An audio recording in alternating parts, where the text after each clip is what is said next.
Hi guys, so today is our next lecture in the series and the lecture is structures and union. So why structure in C? Basically if you want to create your own data type, so you will need a structure. So why you will want to create your own data type? Let's say you have you want to store a employee information, right? You see this example in all books and the same example I am explaining. So employee का name होगा, salary होगा, employ की एक ID होगी, employ का एक password होगा. तो ये सब चीजें तुम हर एम्प्लॉय के लिए स्टोर करना चाहते हो. तो इसके लिए तुम अपना डेटा टाइप बनाना चाहते हो क्योंकि एम्प्लॉय का नेम स्ट्रिंग भी होगा, एम्प्लॉय की आईडी इंटीजर होगी. तो एरे या किसी और डेटा टाइप से हम एम्प्लॉय की इंफॉर्मेशन एक जगह स्टोर नहीं कर सकते. तो for this C will give you an option to create your own data type. Let's say how you will create your own data type. So you have to define a keyword struct, right? तो तुमने struct type का keyword लिखा. Let's say this is the case integer. So this data type is pre-declared in C. ये C की libraries में ये data type की information available है. डेटा टाइप क्या होता है कि किस टाइप का डेटा तुम स्टोर करना चाहते हो. इंटीजर के अंदर इंटीजर 2 बाइट का होता है सी में, और इसके अंदर तुम कोई भी इंटीजर इंफॉर्मेशन स्टोर करते हो. तो let's say this node is the name of your structure.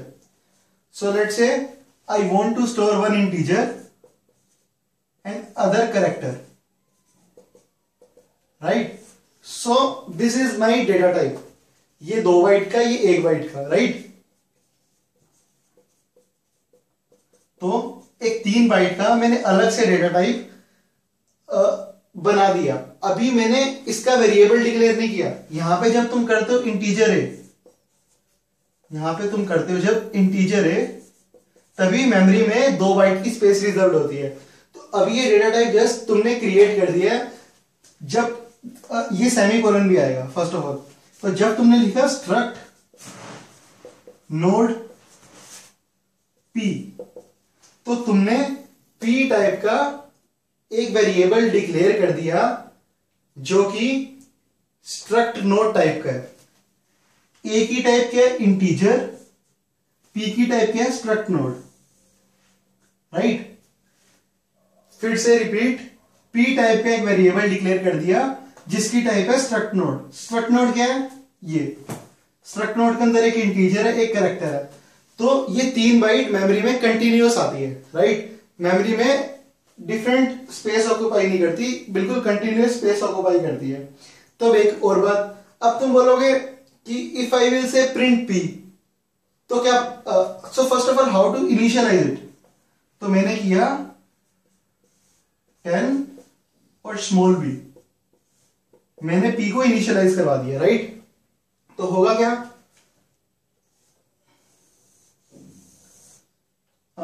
ये मेरा ए है, दिस इज बी. यहां पे 10 पड़ा है, इधर स्मॉल बी पड़ा है, ठीक है? और पी मेरा ये वेरिएबल है, right? If you want to access A and B, this is A, this is B. Sorry, let's say मैं इसके अंदर सी इंसर्ट करवा देता हूं because it is creating some confusion. तो अगर तुम बोलोगे प्रिंट, पहली बात, अब यहां पे मैं बोलता हूं ए को मैंने 10 से इनिशियलाइज कराया और मैंने बोल दिया प्रिंट है, तो विदाउट एनी डाउट 10 प्रिंट हो जाएगा. पर यहां पे मैं बोलूंगा प्रिंट पी, तो क्या प्रिंट होगा? क्योंकि पी के अंदर जो डेटा टाइप है, पी के अंदर 2 डेटा टाइप है, यहां खाली एक था.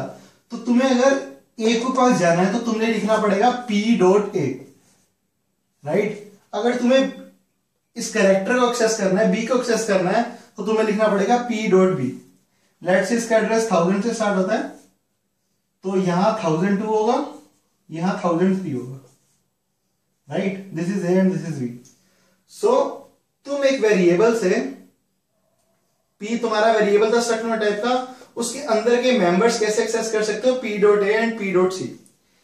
First of all this is the information. Let's say, so how you will print these statements? So you will write printf ampersand d p dot a. So if you will write this statement in your program, a will get be printed. And what is the value in A 10। तो अगर तुम ऐसा data type बनाना चाहते हो employ का, तो पूरे employ की इंफॉर्मेशन एक ही जगह मेमोरी में स्टोर कर सकते हो। That is the use of building and creating your own data type. ठीक है। So now if someone will say कि मुझे तो 10 एम्प्लॉय बनाने हैं, राइट, इससे तो मेरा एक ही पी बना, तो हाउ यू विल क्रिएट, मतलब तुम्हें स्ट्रक्चर का एरे बनाना है। This is the problem. So you will write struct node P5, right. इससे क्या होगा, मेमोरी में first of all we will see what is the meaning of this statement. First of all P is an array, और इस array की type क्या है, struct node type के एरे। मतलब तुमने 5 स्ट्रक्ट नोड टाइप के वेरिएबल मेमोरी में बना दिए। इसका साइज कितना होगा, 15 बाइट्स, क्योंकि एक का साइज होगा 3 बाइट्स। तो अगर तुम्हें P0 के एक एक्सेस करना तो P0 dot A, first P variable के फर्स्ट एलिमेंट को एक्सेस करना तो P0 dot A, just like the array story that you know. अब उसके बाद अब स्ट्रक्चर की डेफिनेशन देखते हैं। Let's say if I will write struct node D, is this statement is valid और नॉट। अभी तुमने ये स्ट्रक्चर खाली इनिशियलाइज करवाया है, राइट, और तुमने अब कंपाइलर यहां पे आया, उसे पता है इंटीजर 2 मेमोरी लेगा, 2 बाइट लेगा, कैरेक्टर 1 बाइट लेगा। स्ट्रक्ट नोड D, अभी इसकी मेमोरी का आइडिया नहीं है कि D कितनी बाइट लेगा, उससे पहले तुमने एक वेरिएबल इनिशियलाइज करा दिया।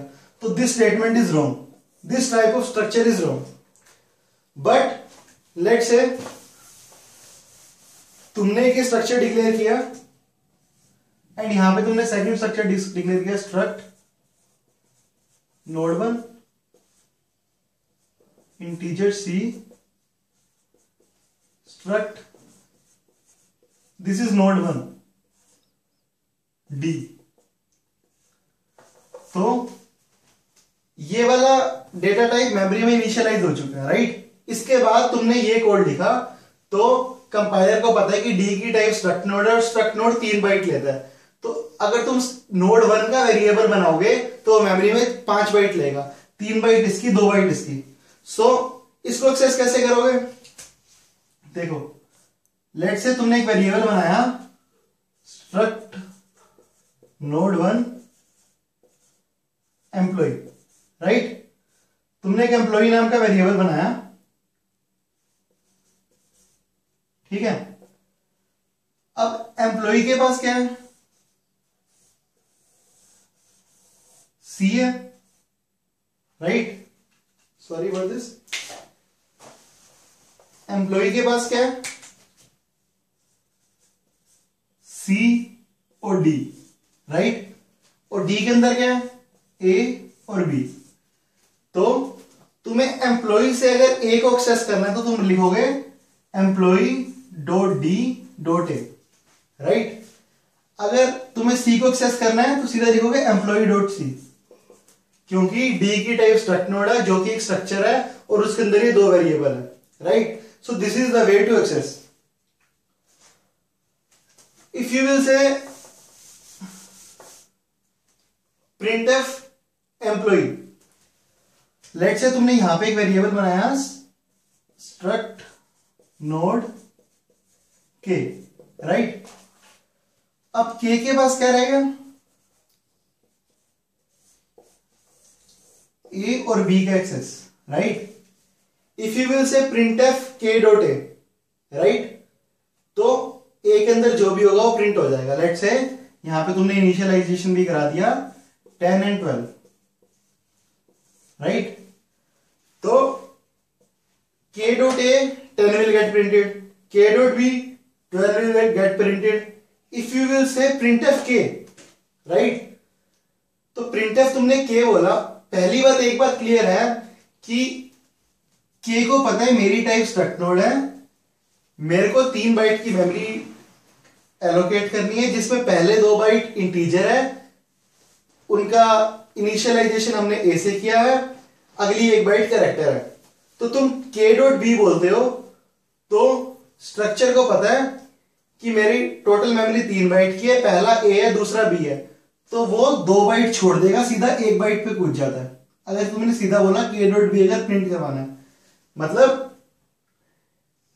इस डेटा टाइप को पता है मेरे अंदर 3 बाइट है, 2 बाइट ए की 1 बाइट बी का, अगर तुम बोलते हो के डॉट बी प्रिंट कराना तो इस 2 बाइट को स्किप करके आगे जो भी उसे प्रिंट कर देगा।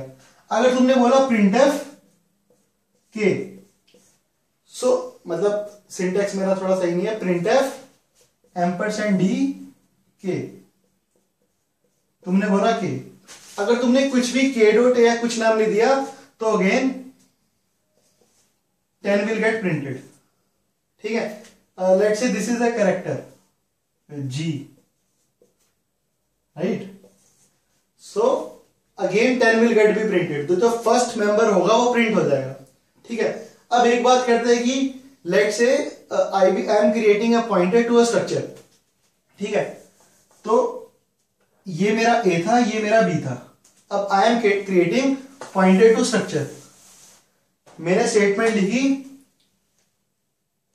इस लाइन के बाद स्टेटमेंट है दिस, पहले मैंने स्ट्रक्चर डिक्लेयर किया, फिर मैंने ये लाइन लिखी, फिर मैंने लिखा struct node L which will contains address of K, right,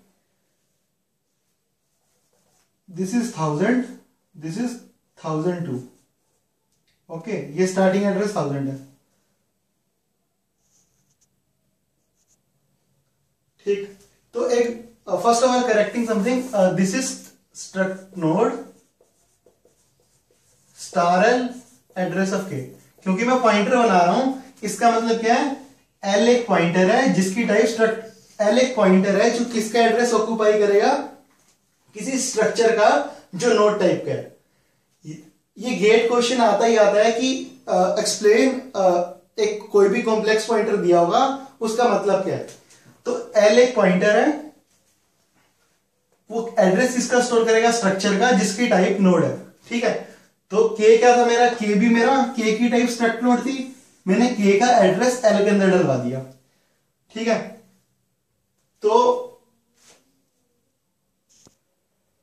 अब के के अंदर मेरा 1000 पड़ा था, के के अंदर 1000 नहीं पड़ा, के का एड्रेस 1000 है, के 10 से स्टार्ट होता है। ठीक है, तो एल के अंदर क्या आ गया 1000,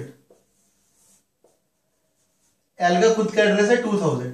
ठीक है, अब पॉइंटर है मेरा, अब दिस इज पॉइंटर, अब तुम्हें याद होगा तुमने लिखा integer A is equals to 2, integer B equals, ये अलग स्टोरी है। ठीक है, इसको इससे रिलेट मत करना, ये ए भी डिफरेंट है, integer B is equals to address of A, तो जब तुम्हें बी के, इसका मतलब क्या होता था कि ये मेरा यहां पे 2 स्टोर है, 1000 आया, बी के अंदर मेरा 1000 स्टोर हो गया, ये ए बी है, अगर मुझे ये this is star, this is pointer. ठीक है, अगर मुझे स्टार भी लिखूंगा इसका मतलब होता है वैल्यू है डेड एड्रेस, मतलब 1000 पे क्या वैल्यू पड़ी है 2, उधर पहुंच जाओ। ठीक है, तो star B will always give me value है डेड एड्रेस। अब मैंने एक अपना डेटा टाइप क्रिएट किया था, अब मैंने लिखा स्टार एल, इसका मतलब क्या हुआ कि वैल्यू है डेड एड्रेस, स्टार एल मतलब मैं 1000 पे पहुंच गया। फिर ये कंफ्यूज है क्योंकि स्टार एल गया तो उसके पास 2 ऑप्शन फिर आ गए कि मैं ये वाला ए प्रिंट करूं या बी प्रिंट करूं, तो स्टार एल डॉट ए लिखोगे, अगर तुम लिखना printf ampersand D star L dot A, तो दिस विल बी प्रिंटिंग 10, जो हमने क्योंकि 10 यहां स्टोर करा है। अगर हमने लिखा printf ampersand D star L dot G, so this will this is ampersand c, so this will print g, right? पर तुमने देखा होगा कि बुक्स में पढ़ा होगा कि अगर पॉइंटर के लिए प्रिंट कराना है तो l ये वाला symbol forward direction a, her book में ऐसा लिखा होता है कि पॉइंट स्ट्रक्चर के लिए ऐसे प्रिंट कराना होता है कि अगर तुमने एक पॉइंटर लिया हुआ है स्ट्रक्चर पे तो उसके मेंबर को एक्सेस करने के लिए तुम्हें एल दिस सिंबल ए लिखना होता है। But I am saying to ये स्टार एल डॉट ए।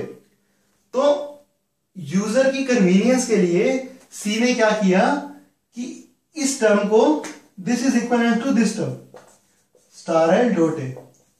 अगर तुम दोनों से प्रोग्राम कंपाइल करोगे तो दोनों चलेंगे। तो बाय द वे जब तुम ये एल सिंबल ए लिख देते हो तो इसको इंटरनली प्री प्रोसेसर इसके अंदर कन्वर्ट करते हैं। सो प्री प्रोसेसर का काम क्या होता है कि यूजर शॉर्टकट्स को रिमूव करने के लिए, right?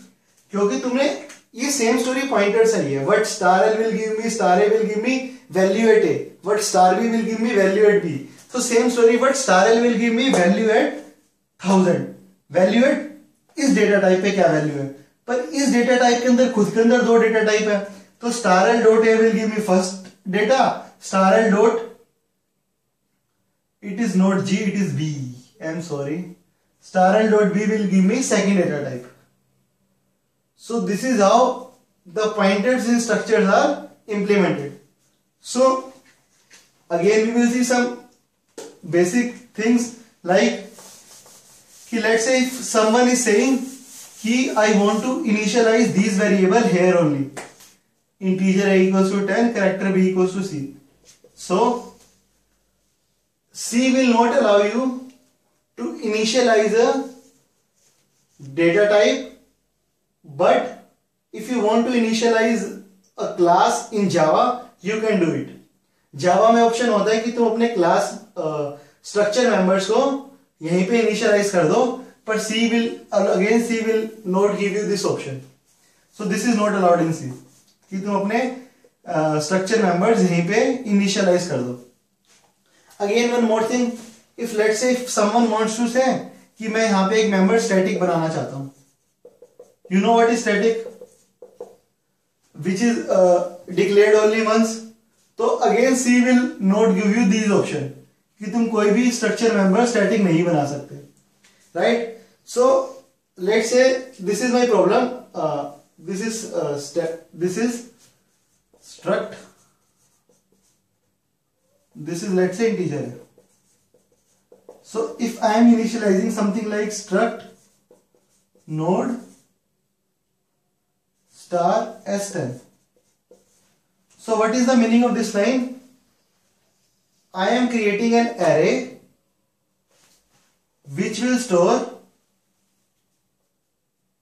addresses. I am creating an array which will store addresses of a structure whose type is node. So this is the exact meaning of this line. How to read complex pointer in C lectures में मैंने बताया कि complex pointer read कैसे करते हैं. So you will look at those lessons if you want to know these things. So again, let's say the topic is structure and union. If this is a union, what is the difference between structure and unions? Union हमेशा क्या करता है कि जो सा सबसे बड़ा data type होगा उसकी मेमोरी एलोकेट कर देगा. अगर तुमने एक यूनियन वेरिएबल बनाया तो ये टोटल 2 बाइट मेमोरी खाली एलोकेट होगी, राइट? अभी स्ट्रक्चर वेरिएबल होता तो 3 बाइट मेमोरी एलोकेट होती, right? So this is the difference between union and structure. जो सबसे बड़ा डेटा टाइप होगा तुम्हारे मेंबर्स के अंदर, उसकी जितनी मेमोरी यूनियन इनिशियलाइज कर देगा जब तुम यूनियन वेरिएबल डिक्लेयर करोगे. Okay, so let's look at again something in structures. If you will create structures like struct node integer a, struct node next. So is this possible? हमने already discuss कर लिया है कि पता नहीं पड़ेगा कि नेक्स्ट के लिए कितनी मेमोरी चाहिए, स्ट्रक्ट नोड जितनी चाहिए, स्ट्रक्ट नोड की मेमोरी तो अभी तक पता ही नहीं पड़ी. तो ये statement is not feasible. But if I will write star है, so is this statement feasible? But next will store an address of a structure whose type is node, and address will always take 4 bytes in C compiler. So this statement is feasible. So let's say if you will say struct node A 10 null struct node B 20 null I am storing null in next। तो इसका मतलब क्या हुआ, मैंने एक A node बना ली, एक B बना ली, यहां पे 10 पड़ा है, यहां पे null पड़ा है 20 एंड null। अब क्या, this is next part right, ये A है, let's say this is C, this is A dot C, this is A dot next. अब A डॉट नेक्स्ट किसका एड्रेस रखेगा, स्ट्रक्ट नोड का एड्रेस रखेगा। स्ट्रक्ट नोड क्या है, ये स्ट्रक्ट नोड B है, मतलब इसका एड्रेस A रख सकता है, ठीक है। नेक्स्ट पार्ट क्या रखेगा, स्ट्रक्ट नोड का एड्रेस। स्ट्रक्ट नोड कौन है, B, तो इसका एड्रेस ये रख सकता है। Let's say this is 1000, this is 1006, क्योंकि 2 बाइट ये ले रहा है, 4 बाइट ये ले रहा है, टोटल 6 बाइट ले रहा है राइट। ये 2000 है, ये 2006 है राइट, तो यहां पे आ गया 2000। कब, जब मैंने लिख दिया A dot next is equals to address of B right. So अब मेरा ये इसका एड्रेस लिया हुआ है। So this is how link list work. Link list में भी हम कैसे क्या करेंगे, बहुत सारी नोड्स बना देंगे, पहली नोड पे दूसरी नोड का एड्रेस, दूसरी नोड पे तीसरी नोड का एड्रेस, फाइनली एंड में तो लिंक लिस्ट का कंसेप्ट यहीं से आता है कि हमारे अपने डेटा टाइप है, दूसरी नोड का एड्रेस पहली के पास है।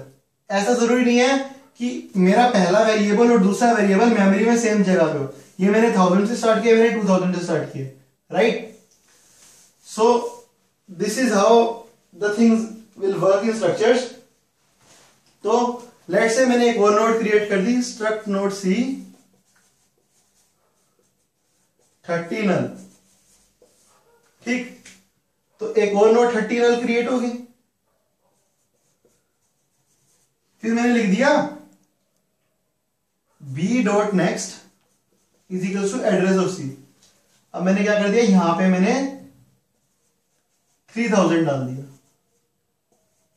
मतलब अब ये इसको पॉइंट कर रही है राइट।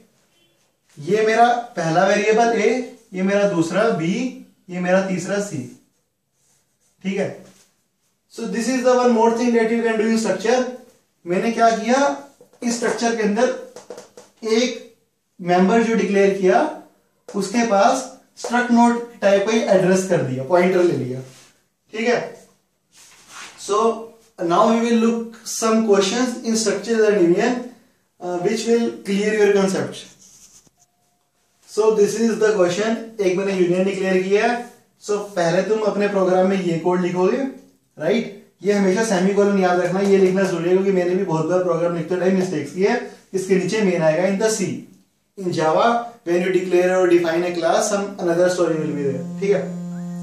तो सो ठीक है, ये एक यूनियन किया। सबसे पहले तो यूनियन कितनी स्पेस लेगा मेमोरी के अंदर, तो मैं कभी ये सेमीकोलन लगाना भूल जाऊं तो ये बाय डिफॉल्ट है, ये सब हमारे प्रोग्राम के है। I will basically focus on concept, so मैं कई बार ये भूल जाता हूं सेमीकोलन लगाना। If you will compile this program in your computer, surely you will get error somewhere if you just copy paste it. तो अगर एरर आ रहा है, still if you are able to find it, that is very good for you, ठीक है।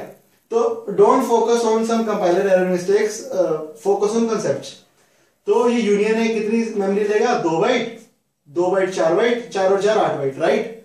No, this is not right, this is union. Our structure will take 8 bytes right. So मैंने क्या बोला था कि जो तुम्हारे यूनियन में मैक्सिमम डेटा, सबसे बड़ा डेटा टाइप है, इस टाइम कैरेक्टर है, ये एरे है, ये 4 बाइट लेगा, ये 2 बाइट, ये 2 बाइट, तो 4 बाइट का स्पेस डिजर्व हो जाएगा, ठीक है। अब इस 4 बाइट के स्पेस को x भी यूज कर सकते हैं, a भी यूज कर सकते हैं, y भी यूज कर सकते हैं, ठीक है। तुमने पहले ये कोड होगा, उसके नीचे ये कोड होगा तुम्हारे प्रोग्राम में। उसके बाद तुमने एक यूनियन टेस्ट टाइप का एक t वेरिएबल बनाया जिसकी जो यूनियन है टेस्ट टाइप का, ठीक है। अब तुमने क्या किया, t डॉट एक्स पे 0 डलवा दिया, ठीक। तो ये 4 बाइट का, 2 बाइट में तुमने 0 डलवा दिया राइट। फिर तुमने क्या किया, यहां पे 0 पड़ा है राइट। इस 4 बाइट को से बाइफरकेट कर लेते हैं, ठीक, टी डॉट एक्स में 0 पड़ा है, मतलब यहां भी 0, यहां भी 0, यहां पे कुछ गार्बेज वैल्यू पड़ी होगी।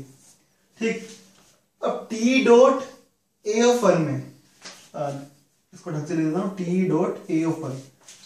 अब ए क्या है, ए ऑफ 0 ये है, ए ऑफ 1 ये है, ए ऑफ 2 ये है, ए ऑफ 3 ये है, राइट।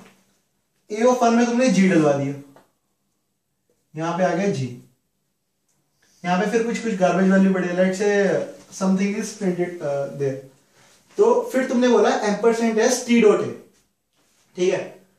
अब एम्परसेंट एस का मतलब मैंने एक वीडियो में बता रखा है कि जब तक नल नहीं मिल जाता तब तक प्रिंट कर दो, ठीक है। तो टी डॉट ए मतलब, टी डॉट ए मतलब ए मतलब बेस एड्रेस, कभी भी मैंने एरे को ए से रिप्रेजेंट कर दिया, इसका मतलब बेस एड्रेस यानी कि स्टार्टिंग एड्रेस। तो यहां से स्टार्ट करो, जब तक नल नहीं मिल जाता प्रिंट करते रहो। नल स्टैंड्स फॉर 0, 0 स्टैंड्स फॉर नल इन सी। तो स्टार्टिंग में 0 मिल गया तो ये प्रोग्राम आगे चलेगा ही नहीं, यहां पे इस प्रोग्राम का आउटपुट होगा nothing will be printed, right. तो इसमें लॉजिक है बेसिकली यूनियन वाला, बाकी सब लॉजिक अगर तुमने प्रीवियस वीडियो सुनी है तो बाय डिफॉल्ट मैं मान रहा हूं कि वो तुम्हारे क्लियर है। ए ऑफ 1 में मैंने कैसे डलवाया, सो मेन थिंग इज यहां पे खाली 4 वेरिएबल 4 बाइट का स्पेस मेमोरी में रहता है। अब तुम बोलोगे यहां तो 0 था, पर एस में बोला कि जब तक नल नहीं है तब तक प्रिंट करेगा, sky value of null is 0 in C, so that is why ये प्रोग्राम इधर रुक जाएगा। तो बेसिकली हमें ये ध्यान रखना यूनियन के बारे में वाइल प्रोग्रामिंग। एक बात और क्लियर है, जब तक प्रोग्रामिंग नहीं करोगे कुछ क्लियर नहीं होगा। If you are learning operating system, सीमा 14 operating system, so better program them. Everything in computer should be programmable. तो तुम्हें कोई भी प्रोग्राम, मेरी वीडियोस देखते हो कहीं भी पढ़ते हो तो प्रोग्राम बनाना बहुत जरूरी है। I will just give you algorithm and some basics, so this our website, our channel will focus on only and only on basics. अगर बेसिक क्लियर है तो प्रोग्राम में इजिली इंप्लीमेंट कर सकते हो। यही चीज आगे तुम अगर कोई प्रोग्रामिंग लैंग्वेज सीखोगे जावा, तो वहां क्लासेस बनाओगे, यही सब बातें आएगी। So better learn here. तो इन द नेक्स्ट लेक्चर्स हमने लिंक लिस्ट बनाना सीखा इस लेक्चर में। तो नेक्स्ट लेक्चर में क्या होगा कि लिंक लिस्ट में तुम्हें कुछ एडिशन करना है, मॉडिफिकेशन करना है, उसे डिलीट करना है, लिंक लिस्ट ट्रावर्स करनी है, and some beautiful algorithms of link list you will see in next 3-4 videos. So till then, Shappa khair, good night, bye bye.